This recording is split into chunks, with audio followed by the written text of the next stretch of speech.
My name's Mark Julian. Uh, I've done a lot over the years. Went to Notre Dame, became a CPA, got out of that, bought and sold. Probably by now over 30 companies, some for myself, some along with others along the way. I've done, we built one company from zero to 100 million, another one from zero to 250 million. One was in the medical space, the other was in the health fitness space, done literally hundreds of joint ventures. You name it. I've probably done it. I've made 60 products from an idea that actually sell in the market and make money. Another 150 that don't for one reason or another are still in the closet. What is the demand for this product and why is it needed? So we're talking about a cold compression unit, and the demand for the product. It's there's only really call it. There's three competitors, really two. There's Thermatec, which is the old school one. That it's really big. Call it a bigger, bulkier machine. There's Nice cold compression. Nice is a unit that is smaller, and it has iceless cold, so it has water in it, so it's iceless cold therapy. So both of those units do, and essentially what they do is they have the unit, they sell the unit to someone, and then they'll continuously use the unit, and they'll buy pads that go with it, and then they'll sell the pads, kind of like the razor blade. And then the world leader is a unit, because both those other ones are actually US based companies. They don't sell a lot on the overseas side, but the actual world leader is a unit called Game Ready, and that particular unit actually you have to put ice inside of it to put it there. But they have a really, really big machine that they use for more commercial applications, but for the more portable or office or home use through the medical standpoint is the unit where you have to put ice inside of it. So that's really the competition that's out in the market right now. But none of those units have a portable DVT unit that can actually be billed under both insurances, workers' comp and also regular insurance. So what makes it impossible for them to copy what you're doing or copy your product? So what we're looking to do is we're looking to be able to have a patented type unit to where we can actually have a removable DVT unit, which you can't copy that. In addition to it, we have call it proprietary cooling mechanism on the inside, which is an upgrade from the cooling mechanism that's in the market right now. Right now in the market, you have Peltier chips, and the Peltier chips are they've been around a long time, and they basically get hot on one side, cold on the other, and that's why they have a fan blowing off of it. Ours is more of a call it a refrigeration type technology, to where the water runs over the cool rails, and it will put the water through the pads. It's a lot faster, but because we have a combination of the three different things that we're doing that no other unit in the market has right now, one will be able to patent that, and the other side of it is that'll give us a competitive advantage. The other side with that type of unit is you have to have FDA 510K approval, and that's more of a harder process and longer process that you have to go through, and it's expensive. I mean, that could cost anywhere from 150 to $250,000 to be able to get a 510K. So the barrier of entry is higher versus some other products that are out there. So that'll keep the competition in the market limited, but we'll be able to get a good 5 to 8 year run off that unit. The other thing that we're doing is we have the pull-out DVT unit, which will allow us to uh, that'll allow us to be able to bill it under regular insurance, workers' comp insurance, PIP insurance. PIP is auto accident insurance. And also, because of the cost standpoint, we'll be able to target the consumer market as well. Going back just a second, you talked about the brand that is not only national but global. Is your plans to go global or just stay national like the rest? Well, ultimately, you want to get your own market first to maximize that, and then be able to go global. We definitely want to go global, but we have to ramp our way up and build into it. But as you know, as we talked about before, our strategy is to be able to leverage off of it and private label and build off of it, so we could get a global leader in the market to be able to target that and build from that. So as long as because it comes down to a cash flow issue. Because when you're talking inventory, you're talking about building. So when you're manufacturing, your manufacturing takes longer to manufacture because you got to put the deposit down. They manufacture it. Then when they're shipping out, they put it there. But that window from the time you ship it out, it could be anywhere from, a short window might be 3 months to a 6 months that your cash is tied up. But at the same time, you're selling and you're ordering more. So that's why with the private label, what will happen is that you'll have them order, your cash isn't out. You can order another container because you're marking it up, which is free inventory, but profit inventory. In addition to it, that, the next month, so you can actually build the inventory to penetrate the market a lot faster. And they're also going down the distribution that you're not going down. I think we've talked about this before, but you said the time frame to get from that point where you have the profitable inventory is what, about 2 year timeline span or a year? When you say, you mean profitable inventory? So where you don't have to worry about selling one container to buy another, you can now sell and all of that's profit because you've already paid for the next 2, 3 containers. Well, so coming out, um, what you have is it depends, right? It depends on how much you're building and where you're selling. So the more that every time you're private labeling right now, we figure the cost, call it ballpark about $400. You're selling it, $950, $1,000. So every time they're ordering, you're ordering, so call it 2 containers, your own and theirs. So you're building your inventory to be able to sell it off. So the more private label, or the bigger private label company that you have, the faster your inventory is going to grow. I can give you an example with the DVT unit. With the DVT unit, we were able to be cash flow positive within probably 3 months, 4 months, to where we could actually ship the units out, have the units, and turn around, collect the cash. And then we're selling to them private label. But in addition, now we're selling to our own customer base as well. And that's when you really magnify it. What are the potential FDA insurance reimbursement hurdles and how do you plan to navigate those? So the insurance hurdles, the good thing about it is that they're already doing it now under workers' comp. They're already doing it under PIP. We already do a DVT unit right now under regular insurance. The only difference is that you're going to have it. The DVT unit will now come with the cold compression unit that you can actually, well, the doctor will like that better because now you have the cold with it. So when someone has a surgery or they do something, a lot of times after that, that's what the DVT is used for, afterwards, to prevent blood clots, is you have, with the particular surgeries, now you have the cold. They'll tell the patient to get a cold bucket to be able to wrap it on the legs to keep the swelling down. This is one self-contained unit, so you can use both of it at the same time. So the advantage of it is that their unit now you can't collect that way. Our unit, you'll be able to do it that way. But the other side of it is, right now their units will sell for 25, and this is in the medical market, normally over $5,000 in a consumer market. It's too much for the mass market, to where this type of item could sell anywhere under $2,000 because it's portable with the battery. So you got a lot bigger breadth with the market. Who are your manufacturing partners and what risk are we associating with product costs, supply chain disruptions, or quality control? Basically, what's to stop that if it becomes, half the supply that I get is messed up? Well, that's why you go slow in the beginning. You make sure you get the unit right, as opposed to just jump. You don't want to order, 50,000 units day one. The next thing you end up with it, you have 49,999 bad units, right? You go slow, you build it. So the good thing of it is that this particular factory has been around for a long time. They've made similar types units. They haven't made our unit before. They're experienced in this market, and they're doing units right now, which is from a competitor standpoint, making their unit, and we'll have our own unit. So they're a manufacturer. They're not a seller. That's why the competition and what they make for them doesn't matter. They're just a manufacturer, but they have experience with this type of technology. What's your market strategy in order to build the relationships and get the distributors and all that? So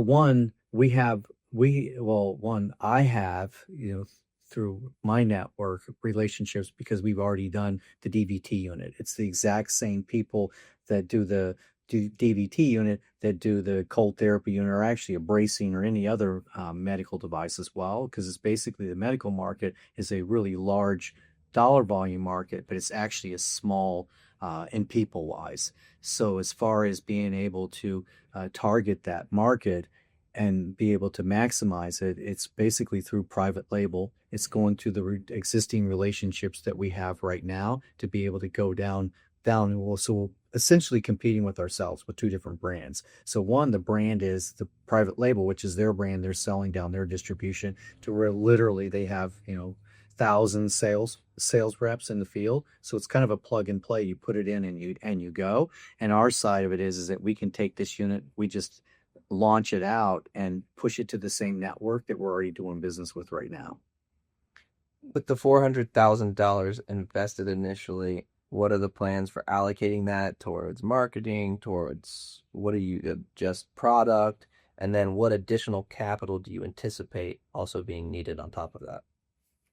So right now the 400,000 is pretty much a lot of it's allocated to the product, the molds, the tooling, but the goal is to be able to get the initial chunk of the units and be able to sell off those units. So worst case that would happen is you'd be able to take those units and sell them in the market, but anything under $2,000 would sell like hotcakes because the market right now is 2,500 on the low side up to 3,500, and that's in the medical market. So as far as the risk is actually really low, because worst case you can always recoup off that first one. But I already have private labels ready to go. I mean, that's not an issue. Some big guys that are interested in it, they're waiting on the machine to be able to come, and then we can tap into it and get purchase orders.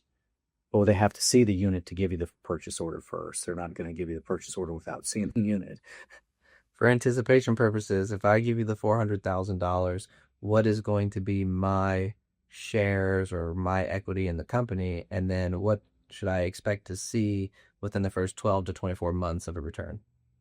So what we're offering right now is we're offering 20% with the 400,000. The 400,000 is going to use to be able to build the inventory up, make the tool, the molds and the tool. They call it tooling. A lot of people call it molds. And then we're going to own those. So that's an important thing too, because you always want to own your molds. So we're going to have assets, first of all. Second of all, we're going to have the unit. And I think the payback period, dependent on the private label, and it depends on what the turn is as the business is growing. As the business grows, you have to keep reinvesting and putting the money back in to grow the inventory. So it depends on the growth and when we would want to, maybe we take outside financing, or we do purchase order financing, or we get traditional bank loans or something like that if we need it to be able to grow the business. So if I'm somebody who's going to invest $400,000 with you, what are my options? Like loan plus equity, just equity? What are my options? So there's one or two options that we think is really fair. One is to put in and be a shareholder from the standpoint of being an investor, and we're looking at the 400,000 for 20%. The second way is to do a loan paid back with interest, which I think the payback would be, probably we'd be paying the interest the entire time, but I think within 2 years that money would be paid back, and we would do 10% for that. Okay. And then how will the $400,000 be invested and allocated throughout the company? And what anticipated future costs do you see associated? So as far as where's the money, the use of funds are for the molds and the tooling, which are, so I call it tooling, so other people call it molds. And with that, we own the molds, because what we don't want to do is we don't have someone else own our molds to where they can actually manufacture our same product off of that. So we own our molds.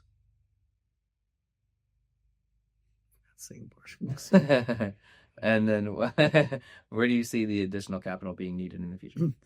Well, so one, we own the molds, and the other side of it is that we're building an inventory, and then so with the inventory, what's going to be able to happen is, one, we've got to have, let's call it a sample order running through 500, 1,000 units, and those are units to where we'll probably not give a lot of those out or sell them a little bit cheaper, because that's where we're going to gain more distribution through the through either partners, which we talked about before, as far as being Bragg, the bigger ones like that, because they're going to want 2 or 3 or 4 units to be able to go to test them and sample them to be able to private label. So that's one piece of it. Is the second part of that is if we're going retail, from the retail standpoint, what we do is we're going to have to, again, get some kind of distribution to be able to do it as far as putting it out. So obviously some of it we want to put in the field ourselves so we can actually test it and make sure everything's good. Because normally when you do a product, when you do that second batch, the third batch, you're always slightly improving it along the way. So that's the overall goal. But the other part to this unit is that you have a removable or an add-on sleeve to where it's different body parts. Could be shoulder, knee, back, leg, whatever the difference may be. And we have the ability, like the razor blade, to keep selling those things, those types of items to the customers, regardless of who they are, even if they're a private label. What patents or proprietary technology do you hold currently, and how strong are your protection against potential competitors actually taking over that? So we hold patents with other types of products right now. So I'm pretty familiar with it. I understand how the patent game works. And what we will have on that is we'll have the technology and the proprietary way that we're building is definitely something that can be patented. So we'll be able to have a patent on it, 1 or 2, and also the connections for the pads itself, we'll be able to patent that. So we'll be able to do design patents and also utility patents to be able to protect the product itself. What are the potential exit opportunities available for investors? Or So the goal is, like anybody that owns them, well, most people that own a business want to be able to sell the business and cash out, and we're no different here. So the goal is to be able to build it up and then cash out. And I think even with the 2-year period, depends where the sales are. I think the exit part would probably be somewhere around, we can get to 20 to 25 million, because I think the bottom line would be like 7 to 10 million, somewhere in that range. And I think if we can hit that type of number, we could get a decent multiple from one of the big buyers. who is leading this venture? What is their track record in medical devices, and what gaps exist in the team that need to be filled for success in the execution? So one, I'm leading it, and I've done the DVT side as well. So I've already done it one time before, and had a 27-year-old, as I'd say, snot-nosed kid. And we built that company, but it's the 510Ks, the exact same formula that we had before. And I have a background, bought and sold, many different companies in the past, made a lot of products from an idea to actually selling in the market. Another, batch that doesn't, for one reason or another, they don't make it. But this is one that's a really good item. Been thinking about it for a while. There's a gap in the market right now, especially from the competition standpoint, because you have an iceless unit and you incorporate the battery operated in it. It gives you the portability, because the technology is there that the battery will actually last long enough to make it worthwhile. So, I mean, it's really an exciting opportunity to be able to get involved with. So you mentioned 510K earlier and how you need FDA and all that. What are the steps that are required to obtain the certification for this new product, and what is the expected timeline to have that done?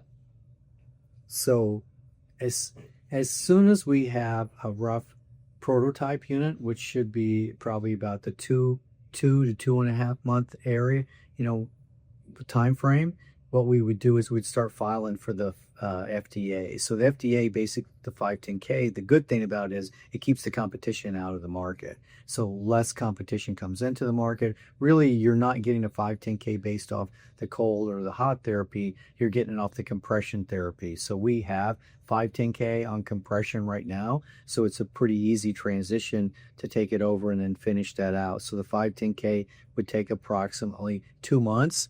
So before the 6-month window, we have the 510K and we'd be able to roll it up, to be able to roll the product out, no problem. Perfect. But I'll give you my money. Yeah. Cash, check, Venmo. those are daily questions. I thought